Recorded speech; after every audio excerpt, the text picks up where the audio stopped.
अच्छा, आप में से कितनी महिलाएं ऐसी हैं जो खुद बाजार जाती हैं सब्जियां खरीदने, शॉपिंग करने, घर का जो खाने का सामान है वो खरीदने? सभी? अरे वाह, इसकी क्या वजह है मुझे बताइए। हाँ हाँ बताइए। हम खुद शॉपिंग इसलिए जाते हैं कि हम क्वालिटी चेक कर पाएं, जैसे सब्जियां अगर हो तो ताज़ा हो, फ्रेश हो। ये सही कहा आपने। तो फ्रेश इतना इंपॉर्टेंट क्यों है? फ्रेश होने से न्यूट्रिशन का वैल्यू बढ़ता है, इसलिए सेहत के लिए अच्छा होता है। बिल्कुल सही। मुझे बताइए कि कौन से खाने के आइटम हैं जो आपको लगते हैं कि बहुत सेहत के लिए अच्छे होते हैं? हाँ आप बताइए। सबसे बेस्ट ग्रीन वेजिटेबल्स। हाँ हाँ। खाने में मुझे ज़्यादातर फ्रूट्स होने चाहिए। वो जवार रहता है, नाचनी सबसे बेस्ट है बच्चों के लिए, तो बहुत बेस्ट है। हाँ। नाचनी मैं तो रोज ही देती हूँ अपने बेटे को। Very good. दोस्तों, पोषण की जो शुरुआत होती है वो कहाँ से होती है? जब बच्चा पैदा होता है तब माँ उसे दूध पिलाती है और वहीं से पोषण की शुरुआत होती है। और दुनिया भर में माना जाता है कि माँ का दूध जो है वो बच्चे के लिए सबसे सुरक्षित है। हमारे साथ इस वक्त हैं डॉक्टर रश्मि सांघी, जो IIT कानपुर में रिसर्च साइंटिस्ट हैं और जिन्होंने माँ के दूध को लेकर एक बहुत अहम रिसर्च की है। रश्मि जी, मुझे बताइए कि माँ के दूध को लेकर आपकी रिसर्च, आपकी टेस्टिंग में क्या सामने आया? मैं शायद उस टाइम नई नई माँ बनी थी। शायद मेरा वजह ये थी कि मैं उसको स्टडी को लेकर बहुत ज्यादा बहुत ज्यादा चिंतित थी।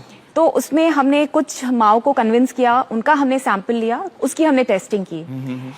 एंड जितना मैंने सोचा था, मैं बिल्कुल शॉक्ड। एक एंडोसल्फान और क्लोरोपाइरीफॉस, इस तरह के कुछ पेस्टिसाइड्स हैं जी। तो एंडोसल्फान करीब 800% ज्यादा मिला उस माँ के दूध में। 800%? जी। और करीब करीब 400% क्लोरोपाइरीफॉस, जो मतलब जो अलाउड लिमिट है, ADI आपका अलाउड, उससे 400% ज्यादा, और दूसरा 800% ज्यादा। तो ये तो बहुत शॉकिंग बात है। बहुत शॉकिंग है। तो ये मतलब बच्चा पी रहा है, जो माँ का दूध, ये माँ के दूध से बच्चे को जा रहा है। और ये माँ के दूध में इसलिए आ रहा है क्योंकि माँ जो है, जो सब्जियां फल खा रही है, उससे उसको, जी हाँ, उसमें पेस्टिसाइड है। जी हाँ। तो ये IIT कानपुर में आपने ये रिसर्च किया? जी हाँ।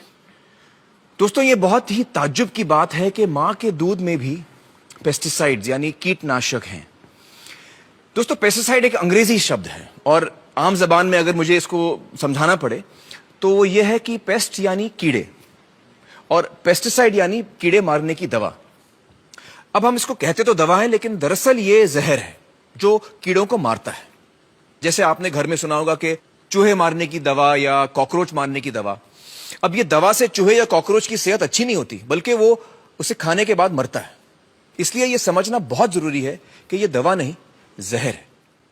रश्मि जी ने हमें बताया कि एंडोसल्फान नाम का पेस्टिसाइड उन्हें मां के दूध में मिला था। आइए अब मैं आपको ले चलता हूं कासरगोड, जहां करीबन 25 सालों तक इसी एंडोसल्फान नाम के पेस्टिसाइड की हेलीकॉप्टर से स्प्रेइंग की गई थी। देखते हैं वहां पर एंडोसल्फान का क्या असर हुआ।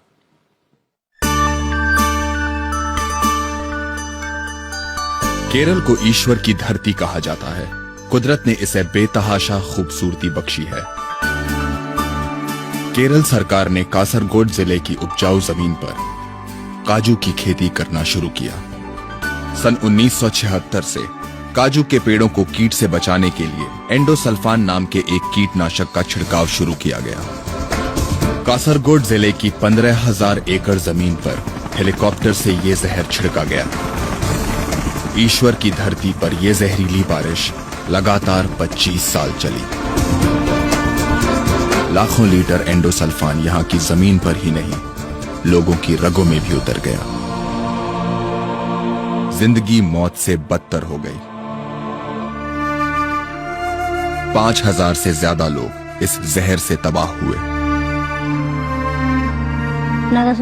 जन्म के 13 दिन बाद तक इसे वेंटिलेटर पर रखना पड़ा। हाथ पांव ने कभी काम किया ही नहीं।